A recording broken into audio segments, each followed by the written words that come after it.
Imagine a country divided in two, with different languages, cultures, and governments trying to work together, but often clashing instead. This was the situation in Canada in the early 1800s.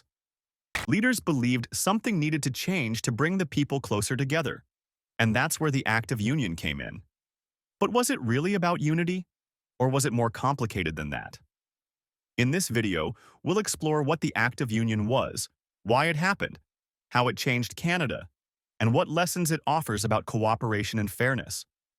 Brought to you by Super Simple Sheets. From coast to coast, worksheets that work. Discover the full range of what we offer at supersimplesheets.com. Section 1. What was the Act of Union? The Act of Union, passed in 1840, was a law created by the British government to merge two separate colonies, Upper Canada and Lower Canada, into a single colony called the Province of Canada. These two regions had different cultures, languages, and even political systems. Upper Canada, now Ontario, was mostly English-speaking, while Lower Canada, now Quebec, was predominantly French-speaking. The British hoped that combining the two colonies would create unity and make governing easier. They believed that a single government for both regions would solve ongoing problems like political unrest and economic struggles. But the Act of Union wasn't just about making things simpler. It was also designed to give English speakers more control in a region where French speakers were the majority. The new government created under the Act had equal representation for both regions, even though Lower Canada had a larger population. This decision made it harder for French Canadians to have their voices heard and created tensions that would last for years. Section 2.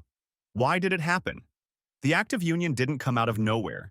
It was a response to significant events in the 1830s, including the rebellions of 1837 and 1838. These rebellions occurred in both Upper and Lower Canada as people protested against unfair government systems. In Upper Canada, reformers wanted more democratic control and less power for a small group of wealthy elites. In Lower Canada, French-speaking citizens were frustrated with economic inequality and the erosion of their cultural rights. The British government sent Lord Durham to investigate the causes of the rebellions. His famous report suggested merging the two colonies as a solution. Durham believed this would help create a more unified society, but he also thought it would encourage French Canadians to adopt English language and culture. This idea of assimilation became a central goal of the Act of Union. Section 3. How did the Act of Union change Canada? The Act of Union brought significant changes to Canada, some positive and some deeply challenging. Economically, the Union made sense. Combining the resources of Upper and Lower Canada helped improve trade and infrastructure. Shared public projects like canals and roads became easier to plan and fund. Politically, the new system created a single legislative assembly with equal representation from both regions. However, this didn't lead to the fairness many hoped for. English-speaking politicians held most of the power, and French-speaking citizens found it harder to protect their language and culture. One major change was the introduction of a single currency, which made trade and commerce more straightforward. But cultural tensions continued to simmer. French Canadians resisted efforts to erase their language and traditions, while English-speaking Canadians pushed for further assimilation. Section 4. Lessons from the Act of Union. The Act of Union is a powerful example of how good intentions can sometimes lead to unintended consequences. While the goal was to create unity, the Act often deepened divisions instead. One key lesson is the importance of fairness in decision-making.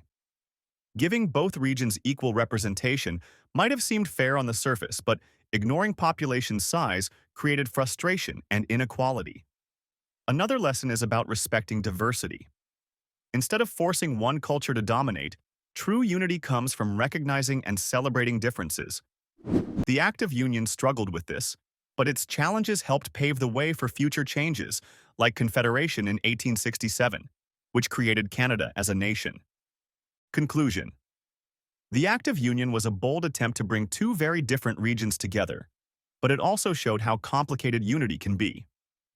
While it helped lay the groundwork for modern Canada, it also highlighted the importance of fairness and respect for all cultures.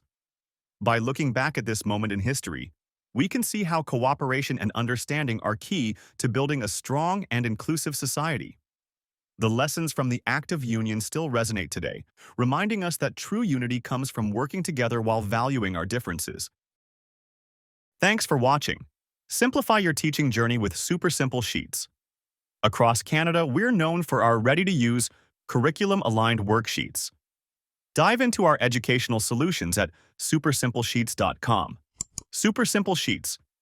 From coast to coast, worksheets that work.